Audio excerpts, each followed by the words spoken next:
Hi everyone, welcome to my channel. Here I'm first preparing my pages with gesso. I'll be playing with lots of inks today, so safer to prime up these pages.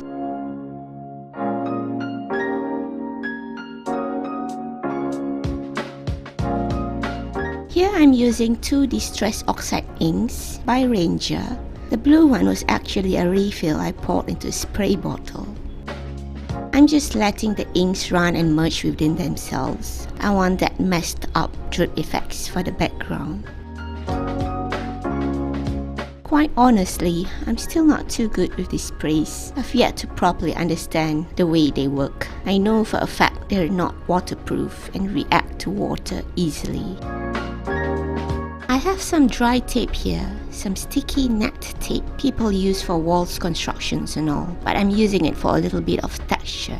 I snipped the piece into bits of pieces here to paste on random corners of my spread.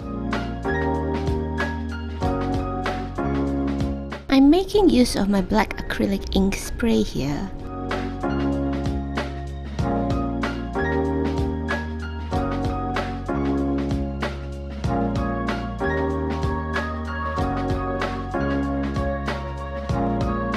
Honestly, at this point, I really didn't know what to do with the background, so I just let whatever instinct lead my actions. Then I took out my own cutout stencil I did on my Cricut machine of Dreamcatcher's designs. With my Winsor & Newton modeling paste, I tried mixing it with my red acrylic paint. Later, I added some white and sky blue into the mix to get that pink shade. Carefully, I tried applying the paste onto my stencil.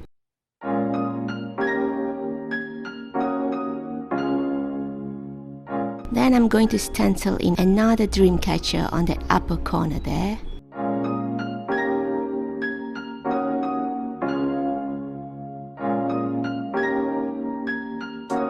Here I got pretty stumped at what I'd created. How am I going to continue from here?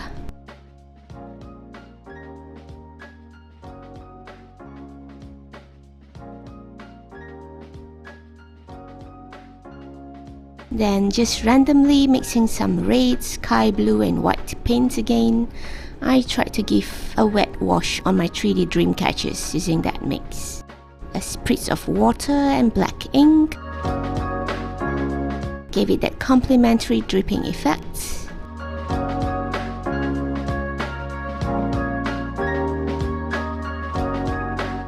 Added a bit more of that pink ink spray. I did the same to the other Dreamcatcher there.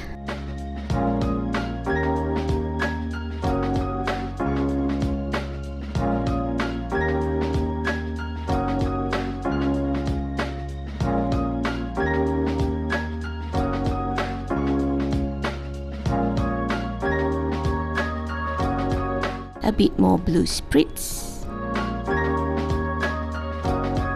Then I thought, why not use my random alphabet background stencil here? Just dab with that remaining paint mix for it.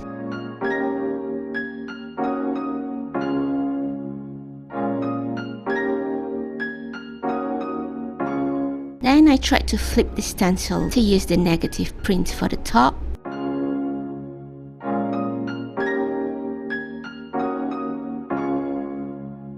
That didn't yield with anything, so I just did the same dabbing technique.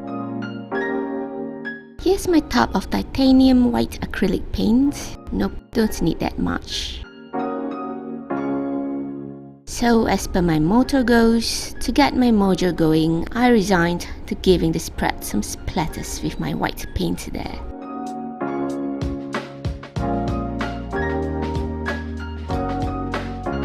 Here's my bottle of purplish glitter glue I found at a dollar store. Just tried to make some use of it here. I really didn't know where I was heading with this, really at this point, but I just kept at it. I'm honestly not much of a glitter person. Here is an old cutout of an inkjet printout I did of Jimmy Fallon. I'll be pasting him down with my matte gel medium. He's honestly not intended for the spread. I had first thought I wanted this spread to be focal imageless. I kept having to clean out my glue brush there as it kept picking up the oxide inks. Don't want to ruin my Jimbo.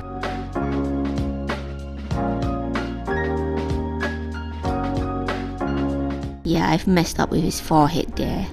So I tried to carefully touch up with some leftover pins. Sorry, Jimmy. Here I began to feel that adding Jimmy was a good move.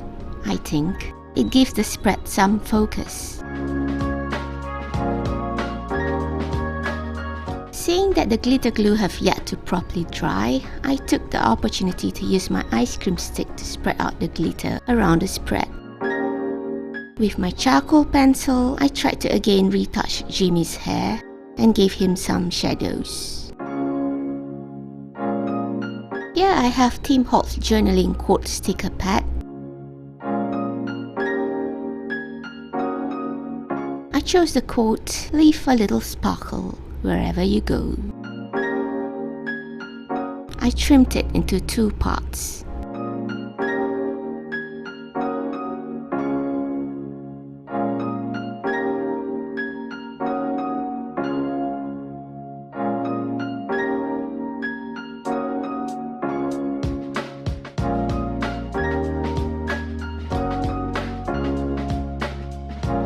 Carefully, I tried pasting it in the middle of the spine, where I felt placed quite right.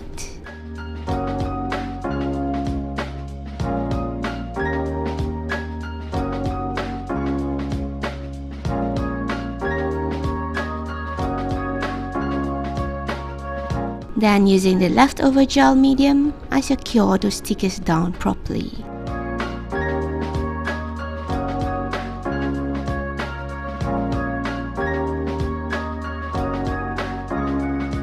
With my charcoal pencil, I gave those quotes some shadowy outlines.